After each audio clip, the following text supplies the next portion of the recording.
start talking. Oh, I'm going to share one thing, and then it's going to be you. Sounds good. Cool. Good morning. All right.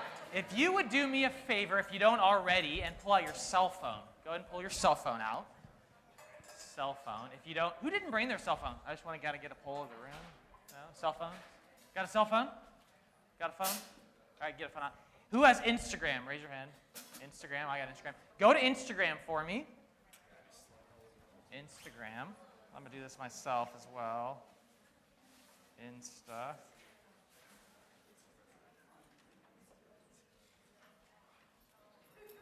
All right, and go to CTX Campus Ministry. CTX Campus Ministry. I'm not forcing you to do it. You don't have to do it. But I'd invite you to get us to 300 followers. We're at 200 followers right now.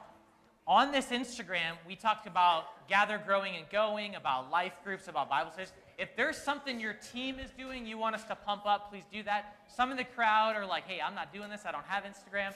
Totally fine. But if you would like us to continue to allow us to communicate more with you on Instagram, that would be phenomenal. Take it away, Lauren. All right. Good morning and welcome to Pack the House Chapel. Today, this morning, we have a question. So in a moment, you'll turn to your neighbor and discuss this really briefly. But where and when do you go to be alone? Hopefully you do go and recharge at some point. But so where is that space for you? Talk real quick amongst each other.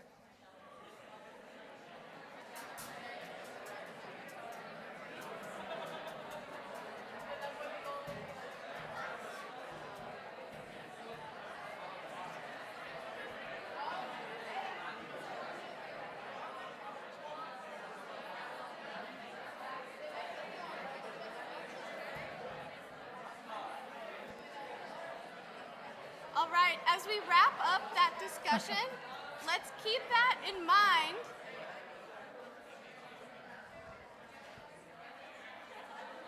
As we wrap up this discussion, let's keep that in mind as we go forward today. And so we stand as we worship, and we begin. What is life? To live as long as possible and accumulate as much money as possible? No.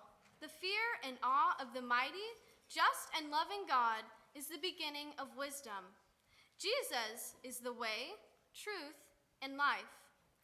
God, show us what life is all about through your word today. God, drive us far from all wrong desires, turn our hearts and minds into the way of lifelong learning, and make us a peaceful presence, so that our lives would be a winsome witness of your love, compassion, kindness, grace, and hope. You are here in the name of the Father, and of the Son, and of the Holy Spirit, abundant God. Life and life to the full.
Today's reading is from John 6:15. Jesus, knowing that they intended to come and make him king by force, withdrew again to a mountain by himself. When evening came, his disciples went down to the lake, where they got into a boat and set off across the lake for Capernaum. By now it was dark, and Jesus had not yet joined them. A strong wind was blowing, and the waters grew rough. When they had rowed about 3 or 4 miles, they saw Jesus approaching the boat, walking on the water, and they were frightened. But he said to them, "It is I, don't be afraid." Then they were willing to take him into the boat, and immediately the boat reached the shore where they were heading. The next day, the crowd that had stayed on the opposite shore of the lake realized that only one boat had been there, and that Jesus had not entered it with his disciples, but that they had gone away alone. Then some boats from Tiberias landed near the place where the people had eaten the bread after the Lord had given thanks. Once the crowd realized that neither Jesus nor his disciples were there, they got into the boats and went to Capernaum in search of Jesus. Amen. Take a seat. Woo! Give it up for her. Give it up for the band. Thanks for leading.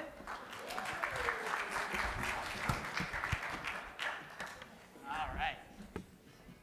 Tell me if you're in the crowd today and you remember a time when you would be in like a coffee shop and you would have to stand there and you would just have to ponder and dream and not have the dopamine fix of something in your hand that you're scrolling with. And then there would be like an extrovert in line, probably like me. And I would ask a question of someone, and then maybe if you're an introvert, you're like, why are they talking to me? And then it got awkward, but then it was still silent, and you waited in your time. And what didn't you have in your hand? Your phone. Your phone. I mean, can you raise your hand if you remember a time like that? Yeah, there was a time, wasn't there? Think about life before the dopamine hit of the cell phone. I even started chapel by making you get out your cell phone so that we could push things online. Online is not a bad place, but I'm just old enough to remember when text messages were 99 cents each. Remember that? Right? It was kind of costly in high school. My parents were on me all the time, like, you're up to $35. How are you going to pay for that? Of text messages. My point there, though, I remember a time where it was just text. And that's all. I remember a time where the phone would be in the other room for more than 30 minutes without my presence with the phone. Do you remember that kind of time? You remember that kind of time? I'm just old enough to remember my first plane flight. It was in high school, maybe sophomore year, and no phone with me. And so I was reading a book, and after I had finished the book, it was a 3-hour flight, I had to sit there and look at people and look out the window.